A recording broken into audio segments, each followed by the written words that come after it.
We're back at New Media Expo, and with me is Aaron Hockley with Hockley Photography and also Splat Photos. Is that correct? That's correct. So tell me, there's so many people right now with the ease of using photography with their cell phones and everything. Tell me about what you teach in terms of the photography. A lot of what I do is I work with professional photographers to help them understand how the photography industry is changing as consumers and prosumers get access to better photography gear. Because even though anybody can go down to the store and buy a camera for $500 that'll take great photos, there's still a need for professional business photography services. And so the market is changing, and I help photographers figure that out. So in terms of getting the businesses to hire professional photographers, what are you teaching them to do?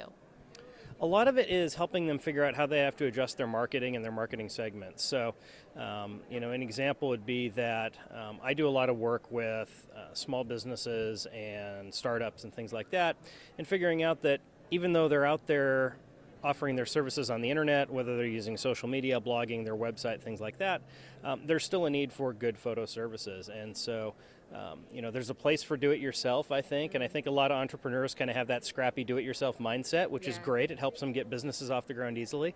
But photography is one of those things where there's times you can do it yourself, and there's times where you shouldn't cut corners, and there's still a need for a professional. And so I help work with photographers to get them in contact and figure out how to market their services to those folks.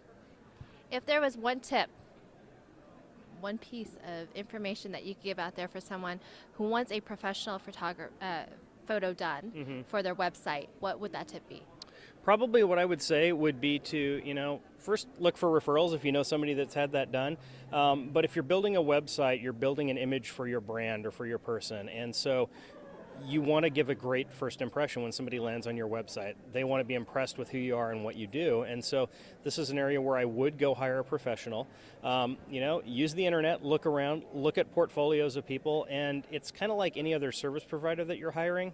Part of what you're getting is the product, but part of what you need to get is the personality. And so you need to send a few emails to photographers, call them on the phone, and figure out who's going to be a right fit for the type of business that you do. I mean, if there's a photographer that usually does formal posed studio conservative headshots, that might not be the best fit if you're a real off-the-wall, wacky, crazy media company or something. And so find somebody that's a good fit for you. There's a lot of photographers out there. There's directories through like the Professional Photographers of America and that you can go find photographers in your area. Find what somebody about price ranges? What about price ranges? Price ranges are going to be all over the board. You can find somebody on Craigslist that'll do it for free. You're probably not going to get the professionalism there. If you're just looking to get like a good, business headshot to provide a good professional image, it's going to vary depending on your market, but you should be able to do that for a few $100s. And that'll be something that you can use in your marketing materials for a while, whether it's online, print, or elsewhere. And who owns the rights of the actual shot? It depends on each photographer's agreement. Generally, photographers are reluctant to give up like full copyright on things, but like when I do business portraits for somebody, they get a license to use that for pretty much any promotional purpose that they have. So they can use it for their website, they can use it for their business card, their brochure. If they're going to have a book jacket, we can talk about that. Cool, and then they don't have to pay you each time they're using it, right? Exactly. We just have a flat fee, and it's not a hassle for me, it's not a hassle for them. So that was a tip to you business owners out there. Right. Well, thank you so much. And how are you enjoying the show?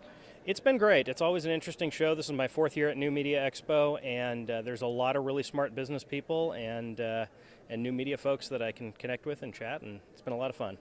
Right. Well, thank you so much for sharing your information today. Well, thank you for interviewing me.